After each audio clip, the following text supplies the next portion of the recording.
Welcome to People's Republic with Brian Griffith. We bring you news and analysis from the front lines of the global struggle for social and economic justice.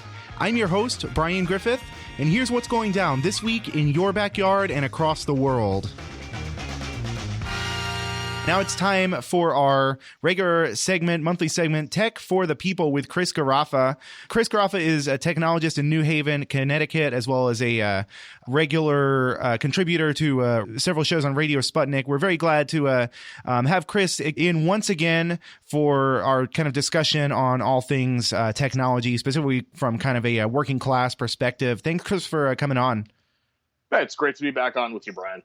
Always a pleasure to have you. So we have two kind of main stories. I'd like to get started with the first one, and that's the ever evolving and or ever collapsing saga of the Russiagate conspiracy theory. At this point, I feel like everyone who considers himself anywhere on the left has been accused of being a Russian troll, a Russian bot, over and over again by a bunch of very loud people on the internet. But beyond the fact that to some degree it's kind of hilarious thinking that I'm a Russian, the people are thinking I'm a Russian bot. There's actually so much that's really serious about the way this whole thing is unfolded. So I'm wondering what sort of what your kind of take on the Mueller report basically saying that there is no Russian collusion, what your kind of take on that is, and what specifically this has to do with kind of technology from a working class perspective and from kind of a progressive and leftist perspective as well. Yeah, I think many of us have been saying from the beginning that, first of all, this is, Russiagate was nonsense. There was a mass panic that was organized we find out it's been organized by the Clinton campaign and by Hillary Clinton and her top supporters and staff. I just heard an interview this afternoon with Anya Parampil from the Gray Zone Project, basically putting it a great way, right? That this is a zombie conspiracy. Like, this just isn't going away, even though it's been proven that there was no collusion. The Russian government didn't hack the emails. They didn't get Trump elected, all of that. But the damage, I think, has been done in terms of social media and what social media companies will do to placate the U.S. government. So if we look at just the last few weeks, right? Facebook and Twitter both engaged in massive shutdowns of accounts, that they claimed were from Venezuela, Iran, and a number of other countries, just because they were from those countries and supposedly involved in what they call coordinated and authentic behavior. They have never been very clear about what that means, but they always point to buying ads or making posts about certain, hot button political issues. So Facebook last week, in their takedown, they targeted a number of pages about Venezuela. They also targeted a number of pages that were posting, pro-Palestinian stuff. Let's take that in the current global political context. We have, first of all, the U.S. orchestrating this coup in Venezuela, this coup attempt that has failed so far because of the, resolve and the resistance of the Venezuelan people. We have Israel shelling, bombing Palestine, especially Gaza, and, claiming the Golan Heights as its own. And so we have these two countries, being targeted by Western imperialism, and Facebook goes in and just starts shutting down pages that are trying to tell the truth or even just share news from on the ground in these countries.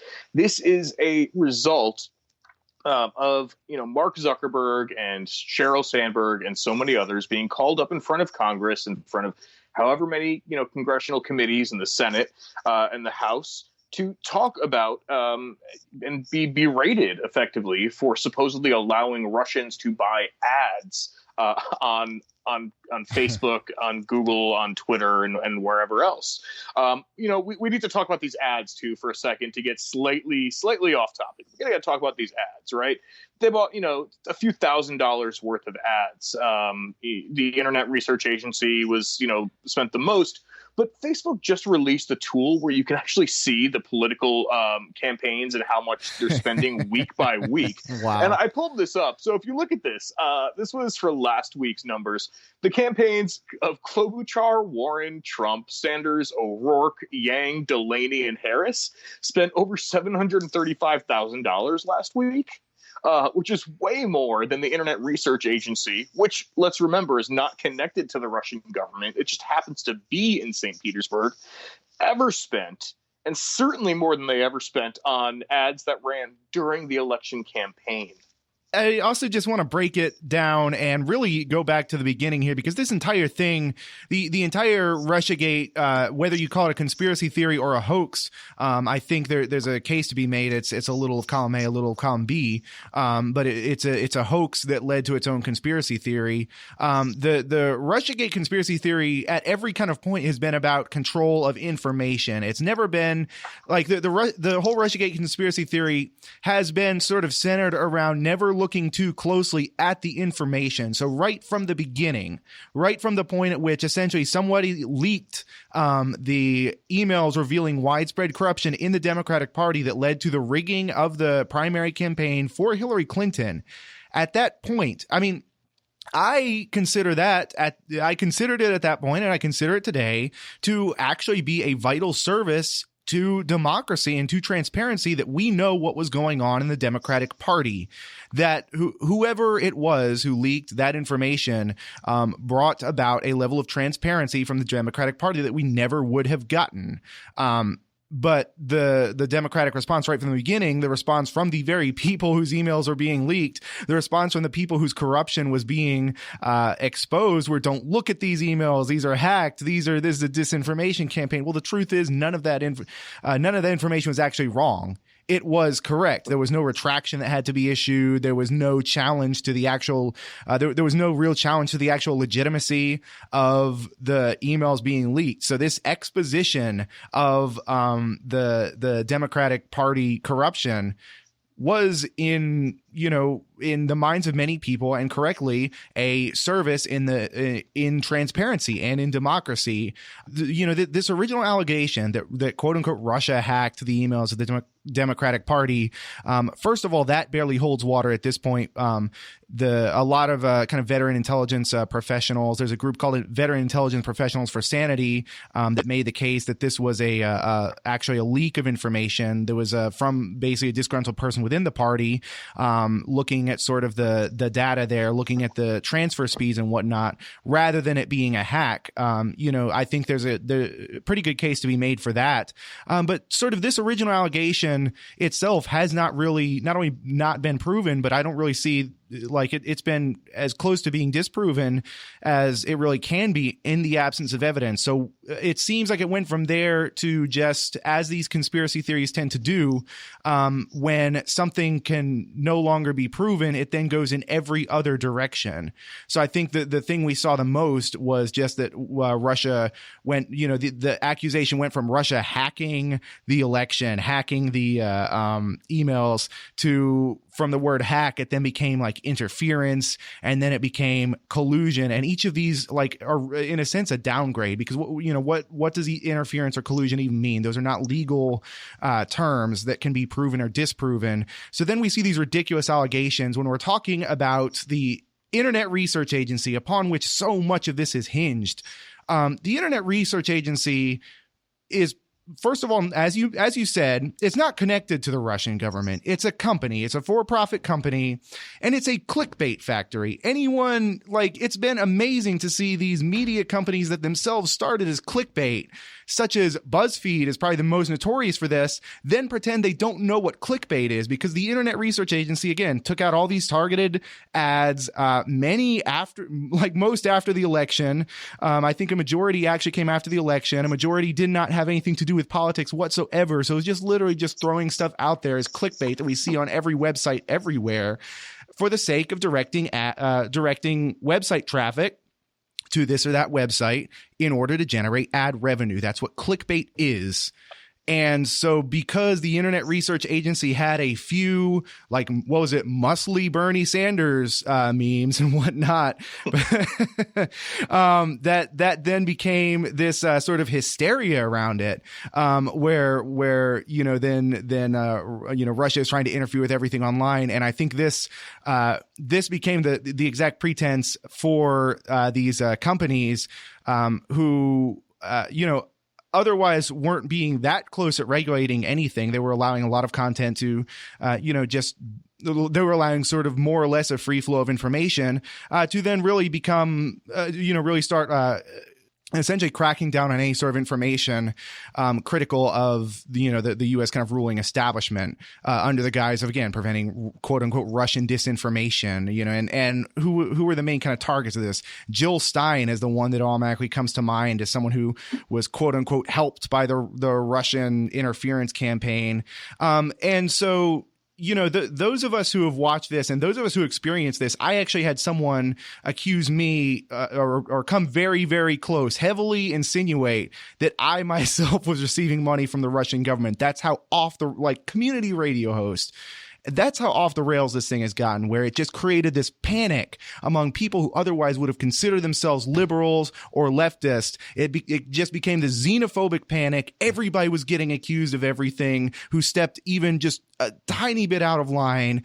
And here we are, like, now that this entire worldview should have imploded, we're just going to see this kind of zombie, bring it back around to this kind of what I believe to be a zombie conspiracy theory, where even though nobody even knows what quote unquote Russia was supposed to have done at this point, nobody can actually point to any sort of real interference. There's this sense that, oh, well, they must have done something, and therefore, quote unquote, we need to protect ourselves. So I wonder how much we're going to just continue to see this same kind of story play out, and these same social media companies continue to crack down, both in terms of actually banning pages, but then in terms of shifting their algorithms to essentially kind of shadow ban to filter out so many kind of left-wing and progressive news sources that stray too far from this kind of line. Yeah, I'm wondering. Yeah, I know that was a long setup. I know this is something that's very personal to so many people on the left who've been just hit with these accusations. But I'm wondering sort of where you think we go from here. Well, yeah, I just want to reiterate a couple of things you said for the listeners, because I think they're so important. First, yes, no one can actually say what Russia did because they didn't do it. Second, the emails were not written by Russians. They were written by Hillary Clinton's staff. And then, Donna Brazil told people, if you read these, it's illegal. You can be charged with a crime, right? Completely ridiculous. On the question, I also frequently get called a Russian troll or an agent of Putin because I'm a regular guest on a few shows on Sputnik Radio. I'll be on By Any Means Necessary again soon. It's something, that I do because that's an outlet that lets the truth come out, that lets alternative voices speak, right? But this can be, devastating. Our friend Anoa Changa was attacked as a black woman for going on shows on Sputnik Radio. And there was a consolidated attack against her by so-called progressive leaders. So we can't ever forget that. So where is this going? Yeah, I mean, I think Facebook, and when we talk about Facebook, we're really, each company has its own methods of doing this, but Facebook, Google, Twitter, the whole ecosystem, right? They're all falling very much in line with imperialism, with the desired and stated aims of the State Department to shut down leftist progressive voices. And it's primarily leftist progressive voices, right? So occasionally they'll go in, they'll shut down Alex Jones, right? And everyone cheers about that. But it's almost always Telesur and Venezuela Analysis and individual activists and organizers who get, mass reported and have their accounts shut off. And it's a real serious threat to our ability to not only organize, but also just to spread truth on social media. We don't own our social media accounts. Facebook and Twitter and all the services own our accounts, and they own them so that they can make money by packaging up our data and what they know about us to sell to advertisers, to have advertisers make some more money off of us, right? So they want stuff that's acceptable on their platforms, not necessarily the truth or hard-hitting political stuff that is outside, the range of CNN to Fox News, even though that's a very small range. It's from center to center there. Definitely whatever you would call the center. I think it's all kind of center right at very, very best. Of all the kind of scandals around even something as bots, like you never hear, for instance, about all of the points at which the U.S. has kind of openly admitted to having these bot campaigns to influence essentially other countries' elections. You never hear about the fact that the U.S. created a fake social media website in Cuba to specifically to influence politics in Cuba, to convince young people who may want an alternative social media outlet to try and overthrow the Cuban government. That was a thing that the United States did. That was a thing that was kind of in the works, and these kind of state apparatuses. That was something that was openly exposed. There's no conspiracy theory there, and yet we don't hear anything about that. American disinformation, or I know the Saudi Arabia weaponizes bots all the time. It's only the ones that really seem to actually have the least impact. I don't even think I've ever seen much in terms of a Russian bot. In fact, I think it was the Democratic Party. It was a Democratic Party campaign in Georgia. I think it was against, I don't know if it was against Brian Kemp or whatnot. Or it may have been in Alabama. I'm kind of blanking on it, but there was the Democratic Party kind of linked operatives there that actually created quote unquote fake Russian bots to follow a Republican candidate, so that they could then say later that this candidate was being promoted by Russian bots. Sorry, I'm kind of blanking on the details there, but if you kind of remember that story, just sort of this kind of insanity where they're kind of creating their own disinformation in a lot of ways. Yeah, I do remember that story. But also, Twitter at one point actually released all of the content that it had removed from supposed IRA accounts, Internet Research Agency accounts. And if you looked at it, like they were posting about like vacationing in St. Petersburg, and which is, I'm sure, is a wonderful city. I'm going to be visiting this summer. But they're not posting about like U.S. politics primarily. And most of these posts and most of the accounts had very few followers and very few views. And so they're making a big deal out of absolutely nothing. In the meantime, the U.S. government certainly, but also the Israeli government. There's actually a wing of the IDF dedicated to being online warriors, right? Where they, go in, like they defend Israel and its policies at every turn. They'll go on Reddit, on Facebook, on Twitter, and they are paid to do this and to come off as regular everyday people. Yeah, absolutely. Anyone who's ever posted anything kind of critical of Israel has run into those kind of bots for sure. Or I say bots, but it's actually kind of mostly paid operatives there. It's actual people, because I don't think people know what a bot is. If you I think in many ways the accusation of Russian bots online is sort of just the liberal equivalent, or quote unquote liberal equivalent, whatever that means, to when kind of the right wingers say that everybody's NPCs. It's basically, just like, I can't handle the arguments, therefore I'm just going to attack every messenger that's not myself as being unable to think for themselves. The damage at this point has been done. It's been a massive attack on the credibility of so many organizations by these same kind of mainstream media outlets that themselves have never met kind of a justification for war that they didn't like. I mean, who for instance if you were going to talk about disinformation, who for instance at the New York Times was ever held responsible for their shameful reporting that essentially justified the Iraq War? Or the Washington Post, same thing. People there basically bought every State Department line hook and sinker, didn't do their due diligence, didn't do their research. You could make the case pretty easily that was purposeful, because they didn't want to tick anyone off at the highest levels. And so these major kind of papers of record that we consider to be the authoritative sources for news over and over again, whether it was the justification of the 2003 Iraq War that killed 1 million Iraqis, whether it was the earlier, the incubator baby story in the 1990s, the first Gulf War, whether it was their shameful reporting on Yugoslavia that led to the NATO bombing there. There's no, if you get those stories wrong, there's no sort of credibility. There's no sort of accountability whatsoever, but everybody everybody then goes and attacks these kind of independent media outlets, or otherwise, the ultimate boogeyman of state-run media outlets, or just random people online who disagree. Those are somehow always the kind of boogeyman in all this. Yeah, it's frustrating. I don't think it's going to get any better. The damage has been done to the left and to progressivism. Those who followed this Russiagate conspiracy theory hook, line, and sinker were part of this kind of McCarthyist operation.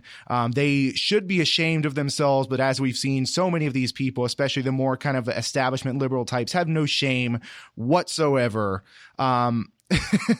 But yeah, I think that kind of does it as far as the Russiagate. If you want to make any more kind of comments, anything to follow up with there. Otherwise, we can kind of move on to this next kind of story, a related story, obviously, about Facebook banning white nationalism and kind of white separatism. And yeah, see where that kind of takes us. Yeah, I think these stories are actually very, very closely connected. Facebook wants to become the arbiter of truth and morality. Surprisingly enough, this is a ridiculous proposal. But let's remember, when Facebook talks about taking down content. So Facebook, just to back up, what they did recently was they said they were going to start removing content and blocking content that promotes white nationalism. They already had a policy of blocking outright white supremacy, but Facebook just figured out what the rest of us have known for a long time, that you can't have white nationalism without white supremacy, right? The two things go hand in hand. And so they're going to start blocking this. And so many people I know, right, started cheering this decision. They said, this is so great. This is, better than when they took Alex Jones down. And I was very hesitant to cheer for this. Now, I don't want white supremacists to have a voice anywhere, and have been active in many, anti-racist events and protests and whatnot. But Facebook cannot be the one, the company to choose what gets to be voiced online, because that immediately will turn right back around onto activists, onto left-wing organizers, progressives, socialists, and others.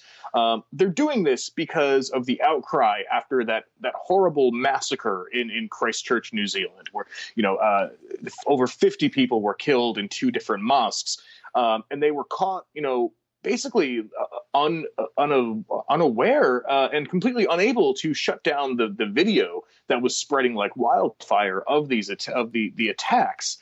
So Facebook says now they're going to shut down white supremacist content and white nationalist content on their platform. And that also applies to Instagram, by the way, because Instagram is owned by Facebook, and people should always keep that in mind when we talk about Facebook. They own Instagram and WhatsApp as well.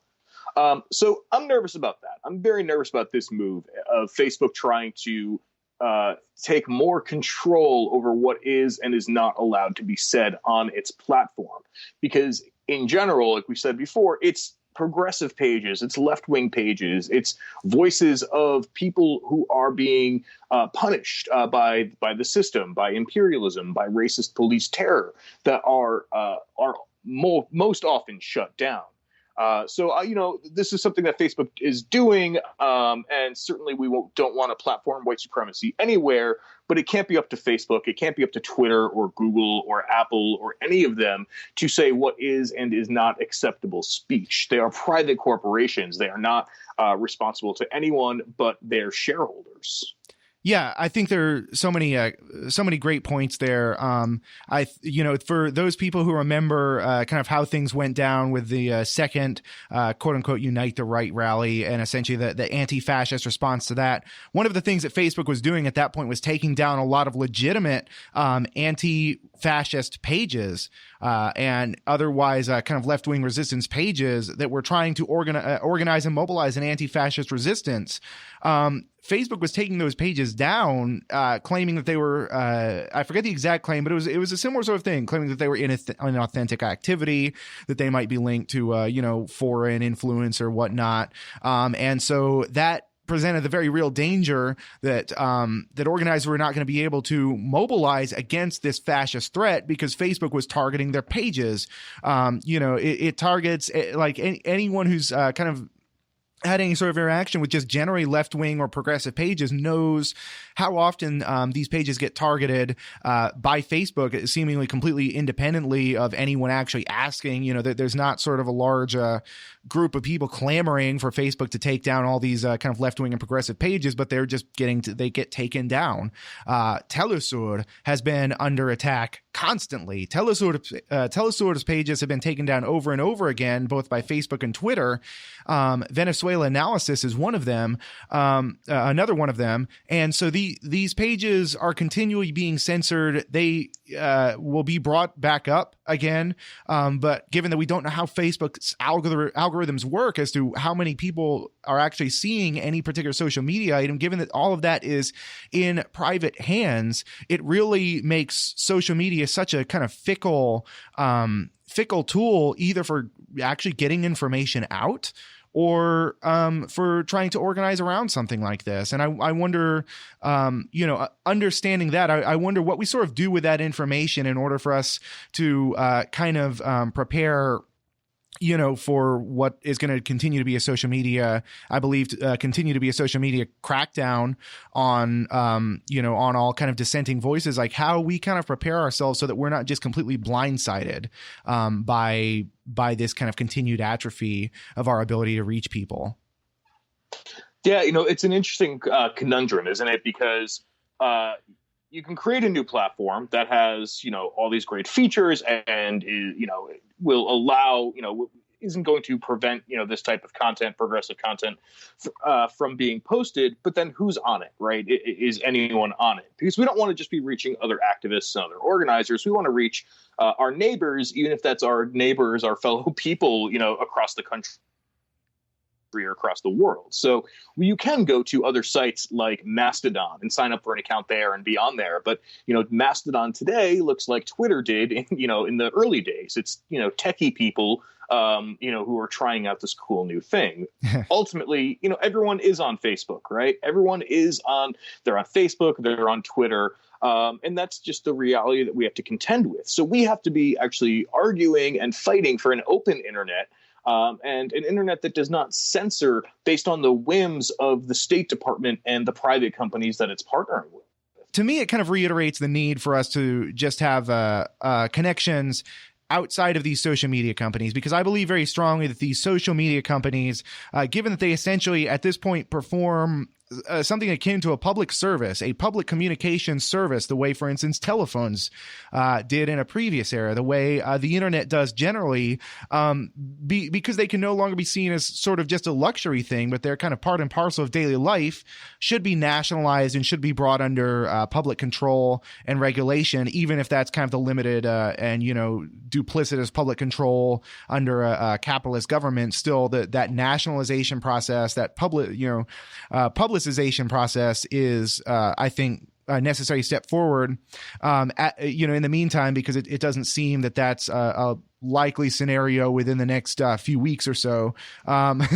In the meantime, it makes just so much more sense for people, especially for kind of left-wing type people who may be targeted by this sort of thing, have, and this is just my suggestion. This is not necessarily like speaking for, kind of a movement or anything, but just have other kind of ways of contacting people. Don't rely too much on social media. If your only way of contacting someone is by trying to message them on Facebook, you might think of just generally trying to know people and trying to just do this kind of old school ways of communication, just knocking on doors and whatnot, just really being connected to your community in more kind of old school ways that don't rely on this mediation of companies over which we have so little control. Any sort of last thoughts on that in our last couple minutes?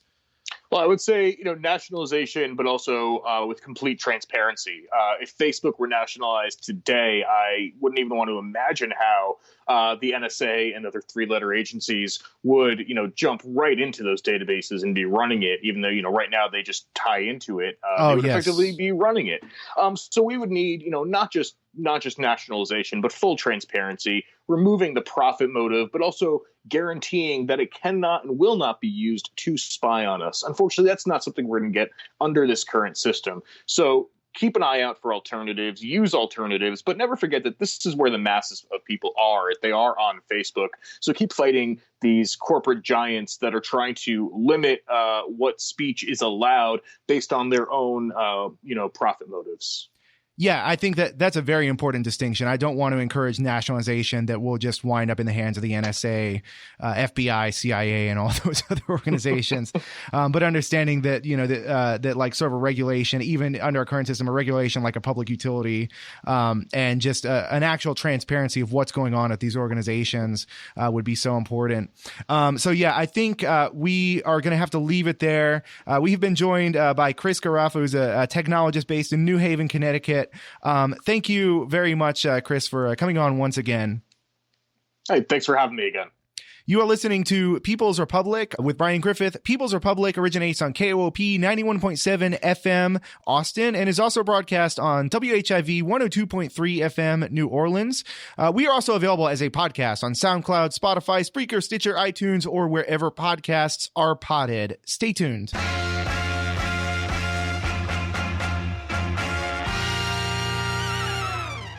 Welcome back to People's Republic with Brian Griffith. For the second half of this episode, we are going to hear a selection from my other podcast, Empire Supernova. We're going to continue on the theme of the Russiagate conspiracy theory and or hoax, depending on how you want to look at it, by including some from the inaugural episode of that podcast, which has started to kind of debunk so much of this. I just want to kind of pay, my kind of tribute to all of the journalists who correctly called this for what it was. The examples that come to mind offhand are obviously Abby Martin and her husband, Mike Preisner of the Empire Files, Max Blumenthal, Ben Norton, Anya Parampil, and so many others of the Gray Zone Project. Aaron Mate did a brilliant takedown of a Guardian, one of these, Russiagate grifters who basically used it to kind of sell his book. I'm forgetting the name of the dude, but if you want to talk about like real journalism versus this kind of Russiagate conspiracy mongering, you can go and check out Aaron Mate's absolute just vicious takedown of this one Guardian writer who, when pressed for the very first time to defend his basic premises of his own book, could not even defend the basic premise of his own book and just folded and actually ended the interview, just hung up. And so, there have been so many of these journalists, like real journalists, who correctly called this. Joe Loria, as well as others at Consortium News, want to give a shout out there as well. And of course, myself, Brian Becker, Eugene Puryear of two shows on Radio Sputnik, who, again, like the factual accuracy in this case, the correct calling of the story without the need for any sort of retractions goes to Radio Sputnik, goes to Telesur, goes to the Gray Zone Project, goes to all of these journalists who are being smeared and slandered as, puppets of Russia. Well, it turns out they were correct. I think that's important. I think that's, it's important to give credit where credit is due here. If as this story continues to unfold, even though the Russiagate conspiracy theory is dead in the water, some people are still holding out hope for the actual release of the Mueller report. That's going to be the biggest letdown yet when the Mueller report is actually released. But, we'll cover that as it unfolds too. So I just want to go ahead and, get into the second half of our show. Again, this is my interview with Brian Becker, who's the national coordinator for the Answer Coalition, one of what I believe to be like the legendary anti-war organizers, doing excellent work today. This is from mid 2018. This is from the podcast Empire Supernova. So I hope you enjoy our discussion at that point. So we have discussed in this episode a little bit. We've talked with Joe Loria, who went over essentially the real reasons that Hillary Clinton lost in 2016. We're mostly going to be discussing the 2016 elections, but I'd like to turn to what I believe to be a very interesting article that you put out for Liberation News, Past a Point of No Return, Russiagate and the reorientation of U.S. imperialism, that really situates this whole Russiagate conspiracy theory in context. Can you talk a little bit about what the theses of this article are and specifically what you believe to be the origins of Russiagate? Yeah, I mean, I think, as I said in the article, we have passed a point of no return. There has emerged a consensus within the U.S. ruling class and among its political operatives to focus on a new struggle against Russia and also on China. In other words, preparing for major power confrontation in the coming period. After September 11th, the so-called war on terror became the slogan and mobilizing point for ruling class opinion and used as a justification or a public rationale, at least, for a very aggressive, militarized, interventionist foreign policy in the Middle East in particular, but also in parts of Central or South Asia, Afghanistan, Iraq, Libya, Syria, etc. And I think that what we're witnessing now in the Russiagate venom or witch hunt directed against Russia is part and parcel of the political propaganda for it, is a reorientation whereby the United States military and its intelligence agencies are no longer focusing on Al-Qaeda or ISIS or the so-called terror threat from the Middle East or South Asia, but rather preparing for major power confrontation. And the animus and hostility and witch hunt against Russia is preparing the public to accept this, what I believe to be truly insane new stage in imperialist foreign policy. Because, of course, if there is a confrontation with either Russia or China, it may well mean the end of the species, or at least the end of the species as we know it. But nonetheless, that's exactly what the Pentagon is doing right now. The National Security Strategy released in January, the Nuclear Posture Review released at the same time, both make it quite clear that the Pentagon, the government, and the intelligence agencies are now targeting Russia and China explicitly as in what they call major power confrontation for the coming period. That's the reorientation. We lived through essentially a decade and a half or so of the war on terror being the rationale for all of the U.S. confrontations. What are the reasons that the U.S. would then shift away from that to confrontations with actual, at this point, with actual nation states? Right at the time that the Soviet Union collapsed or was overthrown, however you want to characterize it, and the breakup of the socialist bloc countries in Eastern and Central Europe that were allies with the Soviet Union. That happened in 1991.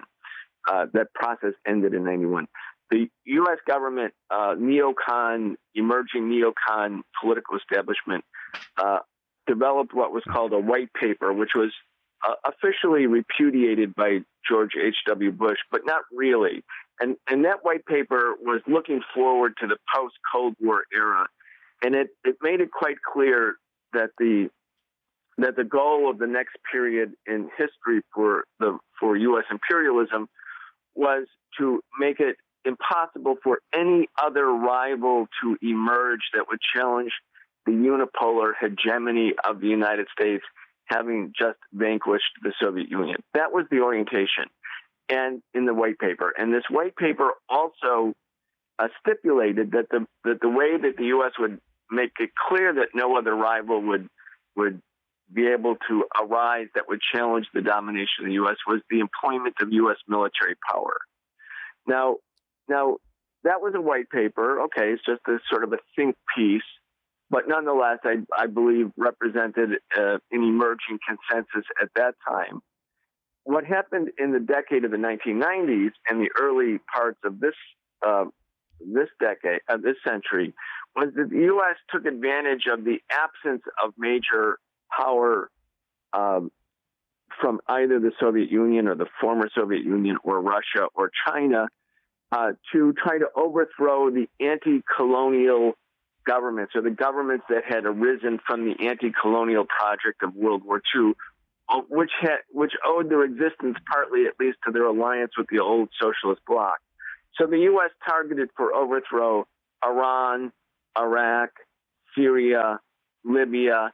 It got the ball rolling with the invasion of Iraq in 2003. The goal, as envisioned by the neocons, was that they would wipe out all the other anti-colonial governments. But in fact, what happened is that the United States got bogged down in wars it could not win in Afghanistan and in Iraq.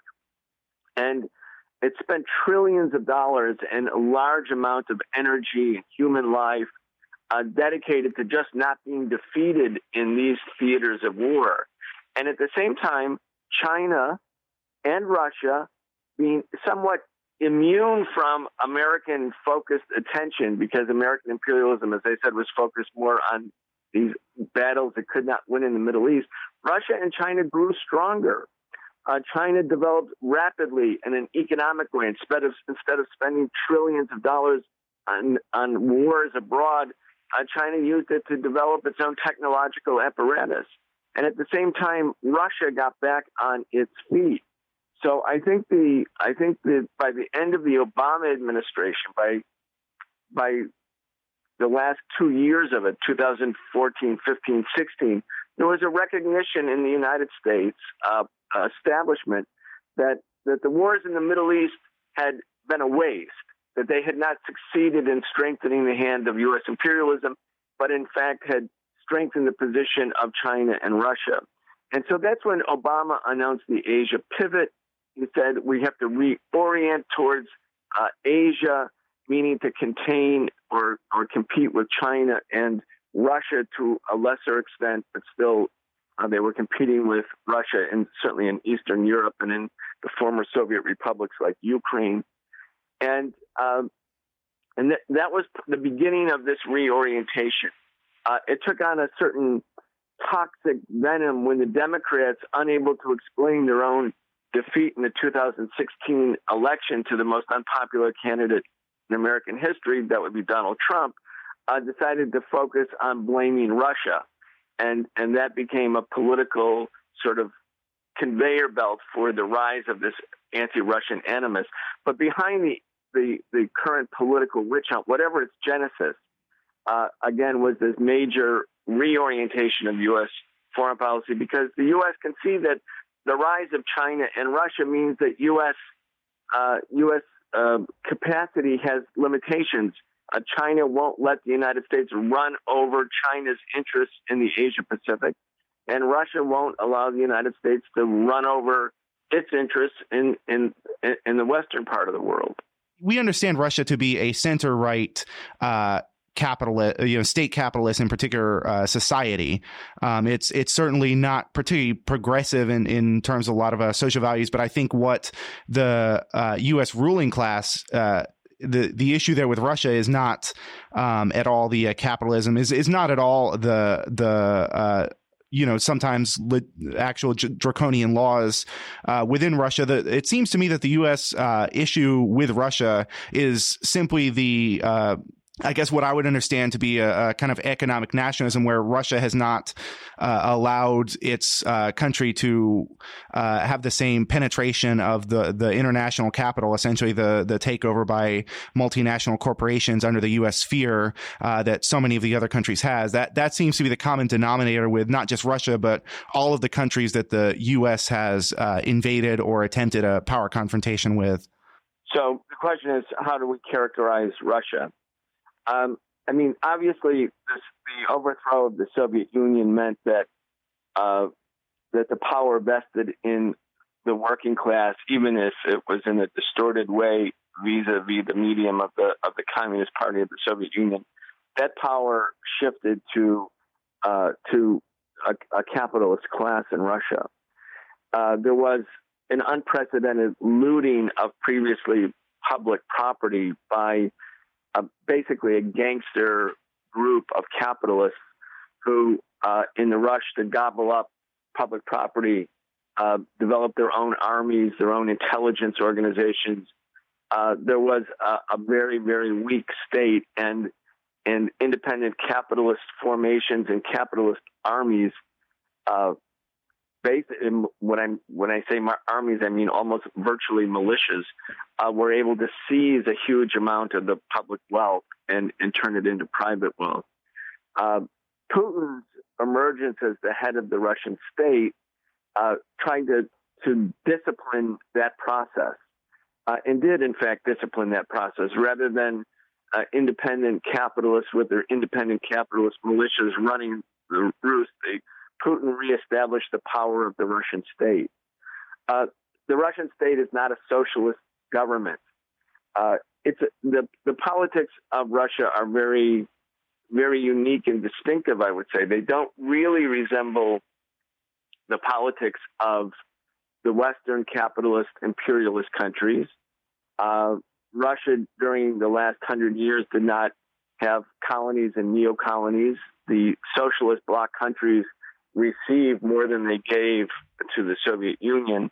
So in many ways, Russia is not part of the club of imperialists, and it's not treated as such. It was given like token membership into the G7 when it became the G8, but it was really never part of the club.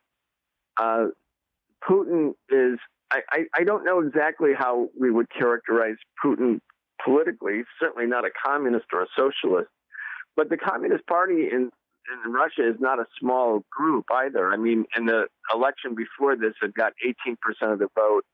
This time it got about 11 or 12% of the vote. So obviously, even out of power, the Communist Party in Russia has more influence than the Communist parties in Western Europe.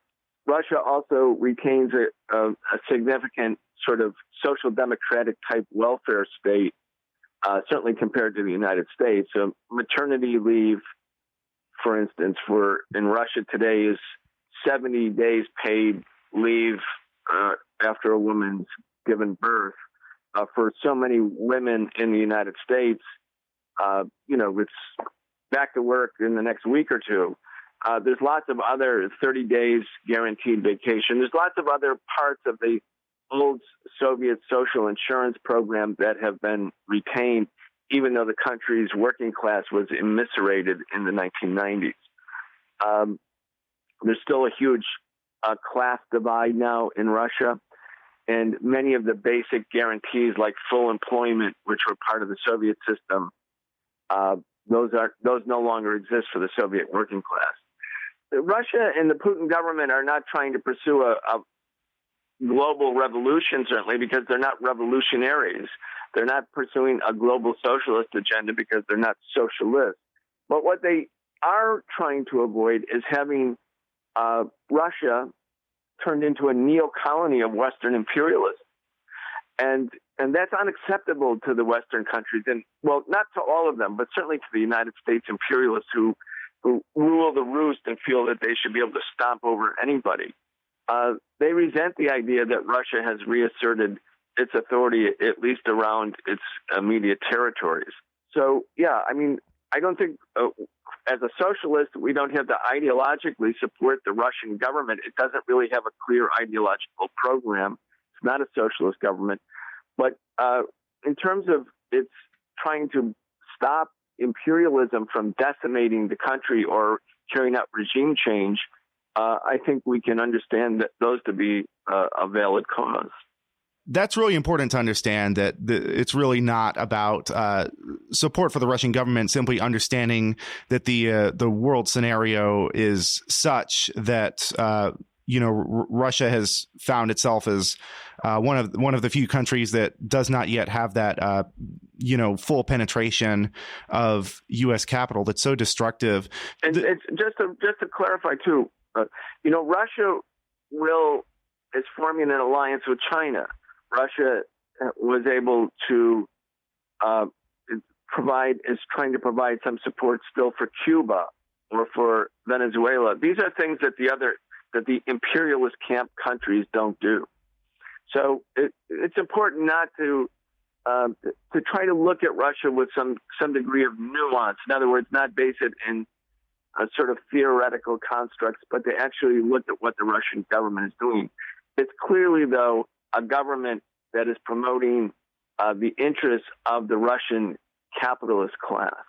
Let's now turn back to the 2016 election and the Russiagate conspiracy theory that has unfolded since then and has since kind of ballooned to absolute ridiculous proportions. Why is there this kind of single-minded obsession with Russia at the moment? It really emanates from the Democratic Party and from both the liberal and centrist wings and the right wing of the Democratic Party. That's what's driving the anti-Russia movement or witch hunt in the main. It also coincides with the rehabilitation of Robert Mueller, James Comey, and the U.S. intelligence agencies, who the Democratic Party and liberal public opinion is telling we the people, that we should like the FBI, and we should like Robert Mueller, and we should like James Comey, because they're protecting us from the Russians who are spreading chaos and interfering with, quote, our democracy. So it's very convenient for the intelligence agencies and the Pentagon to have the liberal, so-called liberal wing of public opinion doing their bidding. If it's only the ultra-right or the Republican Party that's promoting an aggressive, militaristic, and pro-intelligence agency agenda, then it cuts those sectors of power off from a big part of the population. But now, if you have the Democratic Party being the vanguard of this message, then it takes almost the entire country in tow. And really, what we're seeing is an abandonment of any sort of principled opposition to the FBI or to the CIA, precisely by those sectors who are the most skeptical of the power of the FBI and the CIA in the past. So it's very, very excellent. The anti-Russia or the Russiagate phenomena is extremely excellent for the maintenance of ruling class power in America. And that's why all the media, with very rare exception, has embraced and become the sort of propaganda outlet for the same message. I have to tell you, even people I've known for a long time take it as an article of faith that Russia interfered in the 2016 election with such an impact that Donald Trump is the president of the United States right now because of Russia. None of that is true. That's not true. But again, because it almost has a religious feel about it, it's taken as an article of faith.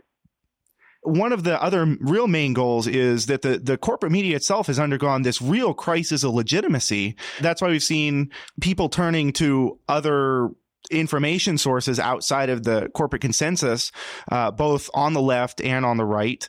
And I think that they're also using Russiagate quite obviously to crack down on other sources of independent journalism. You have dealt with this a lot being at Radio Sputnik as well. Yeah, we had Sputnik had to register as a foreign agent. So did RT. It's an incredible phenomena. John Kiriakou, former CIA officer who exposed the Bush torture program and was prosecuted not by Bush, but by Obama and Eric Holder afterwards, and was sent to prison. He's my co-host. New Republic just did a piece on him called Former Spy, Now Russian Propagandist. And it was a major hit piece. There's all sorts of articles. People have lost their jobs in Georgia for having come on our shows. Anoa Chenga, who does the program The Way with Anoa, who's a very active member of the political progressive community in Georgia and part of one of the organizers earlier of African Americans for Bernie. She's attacked by NPR because she came on my show and and because she came on By Any Means Necessary.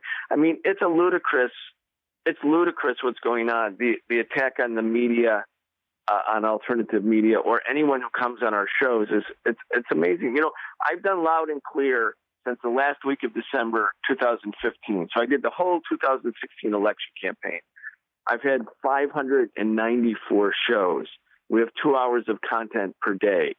There's never been anything pro-Trump about our show. Same with Eugene Puryear's show, By Any Means Necessary, the second show that Sputnik started. There was a third show called Unanimous Dissent, which is no longer there, but was on for that same time period. We're all against Trump. We're exposing Trump's odious, reactionary, racist, misogynist, pro-capitalist policies. That didn't mean we were supporting Hillary Clinton, but we were attacking Trump in particular. Anybody who listened to Sputnik would know that we were virulently anti-Trump. And yet, if I tell people that, the people who are just getting their news from the mainstream media, they'll say, oh, no, Sputnik helped elect Donald Trump. Well, first of all, we weren't even on terrestrial radio in 2016. Twitter said that they're not going to sell Sputnik any more ads because of our collusion with Russia and Trump. Well, we never took out an ad with Twitter. I mean, the whole thing was just made up BS. And yet people who are getting their news from the mainstream media actually think this is true, even though it's demonstrably false. And of course, what we also see with the attacks on the so-called Facebook ads from the IRA, the Internet Research Agency, this clickbait company in St. Petersburg, Russia. James Comey said it was pushing a social division, that it helped create Black identity extremists, that labeling the Black Lives Matter movement also to be like a stooge of Russia, because some Russian media not promoted but covered Black Lives Matter protests, or because this group, this Internet Research Agency, published a Facebook ad that nobody saw that supported Black Lives Matter. I mean, it's at that level of extremity. There people, so-called leftists or so-called liberals, who, as you said, are criticizing anyone who goes on Radio Sputnik. I've seen this a lot, where there's this need to fetishize absolutely quote unquote independent journalism now from certain pockets of the so-called left that criticize anyone who goes on Radio Sputnik, understanding it to be media that receives funding from the Russian government. The goal of leftism is not to have absolute independent journalism. The goal of most leftist movements, the goal of most progressive movements even, should be to get a platform out there, should be to make progressive change. You and so many other anti-war voices around the time of the Iraq War used to be on so much of the corporate media, on CNN, on MSNBC, and from my understanding, there was essentially an initiative by the Pentagon and by the corporate media to... That was Brian Becker speaking to my other podcast, Empire Supernova. You have been listening to People's Republic. You can find information about our show on Facebook and Twitter. And you can find our podcast on all sorts of locations, SoundCloud, Spotify, Spreaker, Stitcher, iTunes, wherever podcasts are podded. I hope that was a useful, just general sort of information, contextualization of why Russiagate unfolded the way it did. You can find the full podcast. You can find the full 76-minute podcast, I believe, on Empire Supernova's Patreon page, as well as on my Spreaker page. Yeah, I hope you enjoyed it, and we'll catch you next week. That's all we have for this week. You have been listening to People's Republic with Brian Griffith. People's Republic is produced at KOOP Community Radio in Austin, Texas, and is also syndicated on WHIV 102.3 FM in New Orleans. You can find our show on SoundCloud, iTunes, Spreaker, Spotify, and Stitcher by typing in People's Republic. Or you can visit us on Facebook and Twitter at People's Radio ATX. Thanks for listening as we report on the global struggle for social and economic justice. We are out of here.